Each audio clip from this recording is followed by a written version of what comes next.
बीते दिन सहायक आचार्य को लेकर सुप्रीम कोर्ट का एक निर्देश आया था और उस निर्देश में कहा गया था कि सहायक आचार्य की नियुक्ति 1 माह के अंदर करें। अब उसका रिजल्ट भी जो है सामने आने लगा है। बीते दिन जेएसएससी की ओर से साइंस और मैथ के अभ्यर्थियों की जो सूची है वो जारी कर दी गई है। 2734 कुल संख्या जो है वो जारी की गई है और जिनका डॉक्यूमेंट वेरिफिकेशन होना है। और आगे क्या कुछ है वो जानने का प्रयास करेंगे। हमारे साथ जेटेट सफल अभ्यर्थी के प्रदेश अध्यक्ष परिमल कुमार है। परिमल जी, अब लगता है सुप्रीम कोर्ट के निर्देश का जो असर है वो दिखने लगा है। जो बातें चल रही थी कि अगस्त में होगा, सितंबर में होगा, अब निर्देश के तुरंत बाद जो है पहला एक लिस्ट जारी हो गया है। क्या कहेंगे? बिल्कुल, ये राज्य के लिए बहुत ही सुखद समाचार है और ये 10 साल के प्रतीक्षा का ये जो है प्रतिफल है। और निश्चय ही एक आम अभ्यर्थियों के बीच जो साइंस और आर्ट्स के बच्चे हैं जिन्होंने भी सहायक आचार्य का परीक्षा दिया है उसके लिए ये खुशी का और अवसर ज़रूर है। लेकिन इसमें साइंस के जो सीट की संख्या थी 5008 सीट था, लेकिन 2734 अभ्यर्थियों का ही इसमें रोल नंबर प्रकाशित की गई है। और भी इसमें कुछ त्रुटियां हैं, इसको लेके संशय बनी हुई है। लेकिन लेट्स सी, देखते हैं हम लोग आगे और फिर इसमें क्या हो सकती है।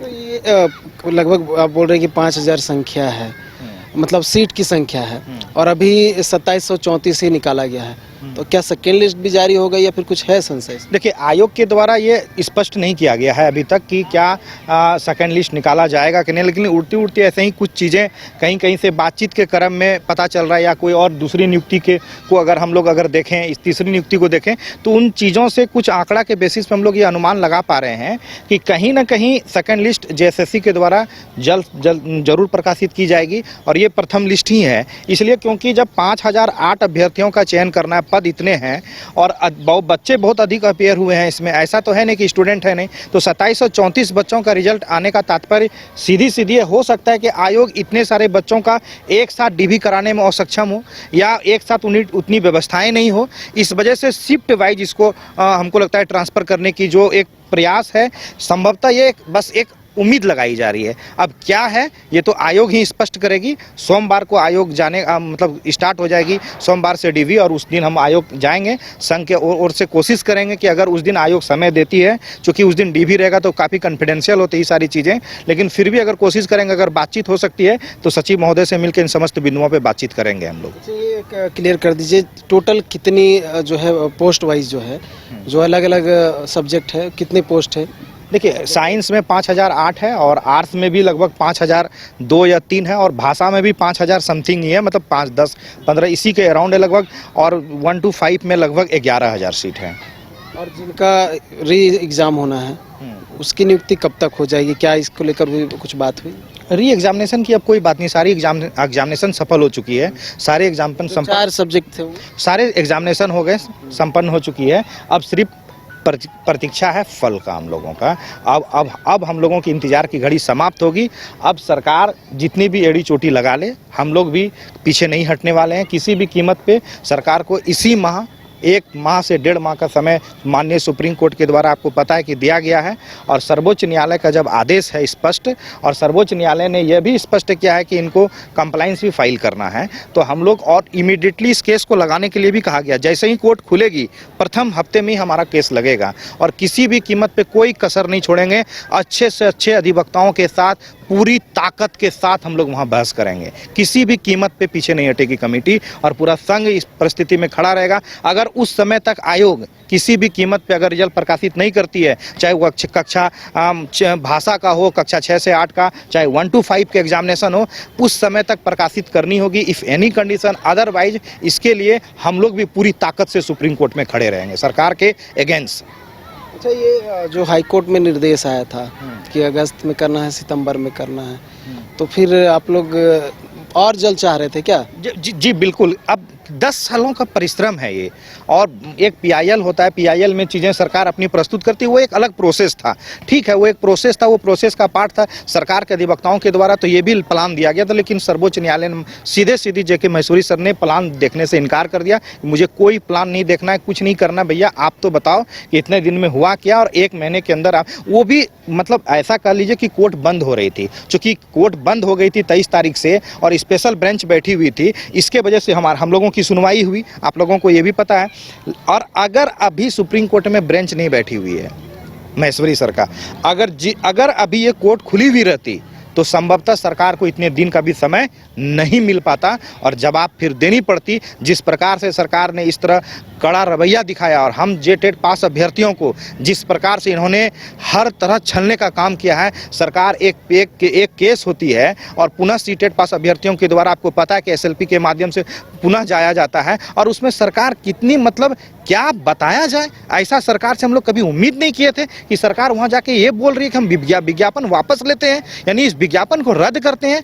इतनी आहत हुई थी हम लोगों की इन सारी चीज़ों को देखने के बाद। लेकिन बोलते हैं ना कि सत्य परेशान हो सकता है लेकिन पराजित कभी नहीं हो सकता है। ये सार्थक हुआ और न्यायालय ने इस शब्दों को सार्थक किया। हम लोगों ने रात दिन हम लोगों ने भी मेहनत किया। हम लोगों को भी जो कानूनी जो प्रोसेस है, जो मेंशन करने की ज़रूरत होती है, निरंतर हम लोगों का भी 23 तारीख को कंटेम्प्ट लगा हुआ था, लेकिन किसी कारण बस 23 तारीख को कंटेम्प्ट की सुनवाई नहीं होती है और नहीं सुनवाई होने के बाद लगातार हम लोग भी मेंशन करते हैं। हमारी केस की भी डेट दी जाती है, फिर 30 को फिर हम लोग करते हैं, उसके बाद हम लोग पुनः 28 को आते हैं और 28 में आपको पता है कि सीरियल नंबर 31 और सीरियल नंबर 37 में हम लोगों का केस लगा हुआ था। लेकिन हम लोग अंतिम समय तक प्रयास करते रहे और परिणाम आप लोगों के समक्ष है। कैटेगराइज तरीके से अब जो अभ्यर्थियों की लिस्ट है रोल नंबर वाइज वो जारी होते रहे। नहीं, देखिए ये अभी तक ये स्पष्ट नहीं है कि आयोग आखिर किस पॉइंट ऑफ बेसिस पे। बहुत सारे बच्चों का अच्छा मार्क्स आ रहा है, बहुत सारे बच्चों से हमारी बातचीत हुई है। कुछ बच्चे का 250 नंबर भी है, 248 250 नंबर वाले बच्चों का रिजल्ट नहीं हुआ, लेकिन कहीं कुछ बच्चों का 205 नंबर वाले का भी रिजल्ट हो चुका है।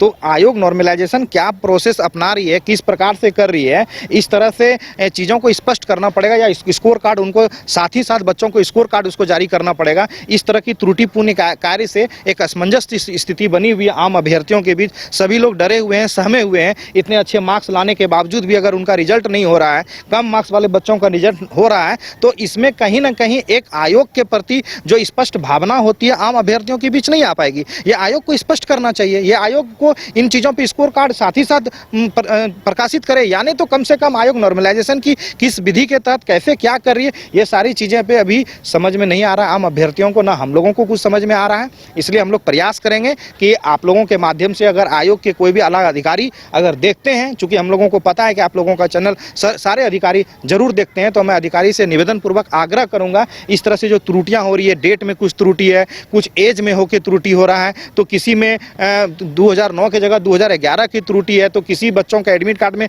सिग्नेचर नहीं है, उसको लेकर त्रुटि। ये सारी चीज़ें जो त्रुटिपूर्ण हो रही है, आप बताइए क्या दुर्भाग्य है। जेएसएससी जब निकालती कोई भी नोटिस, तो क्या उसमें टंकन मिस्टेक, प्रत्येक बार टंकन मिस्टेक होगा क्या? छोटी छोटी चीज़ों को नहीं देखा जा सकता है? डेट फ्लक्चुएट कर जा रहा है। आप एक तरफ से बोलते हैं कि 9 तारीख से 13 तारीख तक का आपका डीबी होगा, 1 तारीख से 14 तारीख में आपके लिस्ट में दे रहे हैं 900 बच्चों का कि 300 बच्चों का दे रहे हैं कि 14 तारीख को डीबी, तो कैसा संशय है ये? तो इसलिए इन सब चीज़ों पर जेएसएससी को सुधार करने की आवश्यकता है। आयोग से निवेदन करेंगे कि सारे बच्चे असमंजस स्थिति में हैं, परेशान हैं, हताश हैं, चिंतित हैं, अधिक से अधिक मार्क्स ला के भी, कुछ बच्चे कम मार्क्स भी लाके उनका, तो ये चीज़ें क्या है स्पष्ट किया जाए और साथ ही साथ इसको स्कोर कार्ड साथ में जारी किया जाए ताकि चीज़ें स्पष्ट हो सके। अच्छा, नियमावली में ये भी बताया गया है कि जब ये चीज़ें होंगी, लिस्ट जारी किया जाएगा, तो रिजर्वेशन भी बताना होगा या फिर आखिरी जो अंतिम मेरिट लिस्ट है उसमें होता है? नहीं, देखिए अभी फर्स्ट ऑल ऑफ तो यही होता है कि नियमावली में ऐसी कुछ चीज़ें दी नहीं रहती है। फर्स्ट ऑल ऑफ जो होता है, जितने सीट पे नियुक्ति करनी है उनसे कुछ अधिक संख्या में बच्चों को बुलाया जाता है, ताकि अगर कुछ किसी बच्चों का त्रुटिपूर्ण अगर डॉक्यूमेंट में रहेगा तो नीचे वाले बच्चों को अवसर दिया जा सके। लेकिन ये बड़ा आश्चर्य है कि एक तरफ तो आप 5008 सीट है और दूसरी तरफ 2734 बच्चों को ही बुला रहे हैं, तो किस प्रकार की नीति के तहत कार्य हो रही है? यानी तो कम से कम एक छोटा सा नोट आपको डाल देना चाहिए था, या इसी में हाँ, लेकिन मैं मानता हूँ कि अल्प सूची शब्द का प्रयोग किया गया है इसमें, तो कहीं ना कहीं इससे भी हम लोग एक अनुमान लगा पा रहे हैं इन चीज़ों से कि हाँ, दूसरी सूची भी निकलेगी। ये अल्प मतलब ये पूरा नहीं है, ये आधा है, अधूरा है, और इसके बाद पूरा अब निकलेगा तो पूरा होगा। इस तरह हम लोग इसको इस तरह से अनुमान लगाया जा सकता है। लेकिन पुनः फिर भी सोमवार को रिजर्वेशन वाला जो है उसमें वो आखिरी मेरिट लिस्ट में पता चलेगा। हाँ, वो तो रिजर्वेशन कैटेगरी वाइज जो सीटें दी गई है, वो जब फाइनल मेरिट लिस्ट आएगा उसके अकॉर्डिंग किनको आरक्षण का लाभ मिला, कैसे मिला, क्या मिला, वो सारे कागजात वेरिफिकेशन होने के बाद फाइनल मेरिट लिस्ट में आएगा और फाइनल मेरिट लिस्ट निकलने के बाद वो मेरिट लिस्ट भी शिक्षा विभाग को सबमिट कर दिया जाएगा और वहाँ पे जिला स्थापना समिति बैठेगी, उसके अध्यक्ष डीसी, डीओ और डीएससी मेंबर होंगे, वो डिसाइड करेंगे सारी चीज़ें। अंतिम प्रश्न है, कुछ अभ्यर्थी हैं जिन्होंने सेकेंड बार और थर्ड बार अप्लाई किया था जेटेट के लिए, जो छूट गए थे पहले वाले में, उनका जो आवेदन है रद्द कर दिया गया है। अब वो लगातार जेएसएससी कार्यालय पहुंच रहे हैं, सीएम हाउस पहुंच रहे हैं, मुख्यालय पहुंच रहे हैं, शिक्षा मंत्री पास पहुंच रहे हैं। उनके लिए क्या कुछ बात हुई या फिर उनका कोई एक वैकल्पिक रास्ता निकला कुछ? नहीं, बिल्कुल, देखिए ये बहुत अफसोस की बात है कि आयोग इसको समझ नहीं रही है, इन चीज़ों को स्पष्ट है, जबकि सीधी 2 नंबर पॉइंट यही कहता है जजमेंट का कि जो भी अमेंडमेंट का पार्ट नहीं है, यानी कोई भी बदलाव का पार्ट जो नहीं है, यानी 2022 के रूल से जो सेट बैठते हैं, तो 22 के रूल से जब वो बच्चे सेट बैठ रहे थे तो उसको जेएसएससी इसको गलत तरीके से इंटरप्रेट कर दी, जेएसएससी इसको अच्छे चीज़ों से स्पष्ट नहीं हो पाई। अब क्या चीज़ें इन जेएसएससी किस प्रकार से समझ रही है, पिछले 1 माह से आपको सुप्रीम कोर्ट के कार्य की वजह से मैं दिल्ली में था, अभी सोमवार को जब हम आयोग जाएंगे तो इस समस्त बिंदुओं पर विस्तार से जरूर बातचीत करेंगे और इसके लिए संभवतः जो भी बन पड़ेंगे हम लोग करने के लिए तैयार। अभ्यर्थी कह रहे हैं हम तो परीक्षा दे दिए, एडमिट कार्ड भी जारी हुआ, अब परीक्षा देने के बाद पहली बार ऐसा हुआ है कि आवेदन ही रद्द कर दिया जाए। परीक्षा लेने से पहले आवेदन रद्द होता था, ये पहला ऐसा एग्जाम है जहां परीक्षा दे दिए उसके बाद आवेदन रद्द हो रहा है। देखिए, अभी जो भी शिक्षा विभाग के अधिकारियों के तहत हमसे बात करने की प्रयास की गई, उनसे बात करने के क्रम में एक सवाल हमसे पूछा जा रहा कि 10 जनवरी को अगर आपका परीक्षा होता 2024 में 10 जनवरी को, तो क्या आप परीक्षा के पात्र होते या परीक्षा आप दे सकते? इसकी जवाब मैं नहीं दे पा रहा हूँ उन्हें, लेकिन हाँ ये बात सही है कि अगर लिंक दोबारा खोला गया तो बच्चों को अवसर मिला तो उनको अवसर मिलना चाहिए था। ये बहुत इंजस्टिस हो रहा है, ये गलत हो रहा है बच्चों के साथ, और इस तरह की चीज़ों के लिए हम लोग पूरी तरह से खड़े हैं। और भी बहुत सारे इसमें समूह बना के, कुछ बच्चे ग्रुप बना के, 2-4 बच्चे हैं, चाहे वो या XYZ जो भी है, ये लोग मिल के अभी प्रयास कर रहे हैं। सुप्रीम कोर्ट भी गए हुए थे चीज़ों को देखने के लिए कि वो लोग कोशिश में लगे हुए हैं कि किसी न किसी से इस नियुक्ति प्रक्रिया को, हम लोगों से भी बातचीत निरंतर हुई, लेकिन कुछ शायद असमंजस स्थिति होने की वजह से, चाहे क्योंकि इसमें अधिकांश पारा शिक्षक बड़े भाई लोगों के साथ ऐसा हुआ है, और पारा शिक्षक का ऑलरेडी एक संगठन है, ऑलरेडी पारा जो टेट पास पारा शिक्षक उनकी एक अलग संगठन है, तो उन लोग शायद अपने स्तर पर इन चीज़ों को करने की वजह से इन चीज़ों में थोड़ी सी त्रुटिपूर्ण हुई। अदरवाइज अगर साथ में हम लोग रहते तो हमसे भी जो बन पाता, हम पूरी ताकत के साथ काम करने के लिए तैयार थे, साथ थे। लेकिन अब जो लोग आगे बढ़ चुके हैं, मेरी उनकी शुभकामनाएं हैं। जहां भी मदद की आवश्यकता होगी, परिमल कुमार कभी पीछे नहीं हटेगा, हमेशा मदद करेगा। और सरकार और आला अधिकारी से अब मैं आ चुका हूं रांची, जितने भी स्तर पर बात करने की जरूरत है, हर एक स्तर पर हम बातचीत जरूर करेंगे और ज्ञापन भी देंगे। चलिए, तो देखिए रिजल्ट जो है सुप्रीम कोर्ट के आदेश का, निर्देश का, वो देखने को मिल रहा है। कुछ संशय है जो संभवतः जेएसएससी की ओर से क्लियर कर दिया जाएगा, और जो भी अभ्यर्थी हैं वो भी चाह रहे हैं कि जेएसएससी अपनी ओर से जितने भी अभ्यर्थियों के मस्तिष्क में संशय उत्पन्न हो रहा है उसे ख़त्म कर दे, क्योंकि पहली सूची जारी की गई है। हालांकि ये बात भी नहीं बताई गई है कि वो पहली सूची है या फिर अंतिम सूची है। यही चाह रहे हैं कि जो भी सूची जेएसएससी की ओर से जारी हो रही है उसमें उस बात का उल्लेख कर दिया जाए,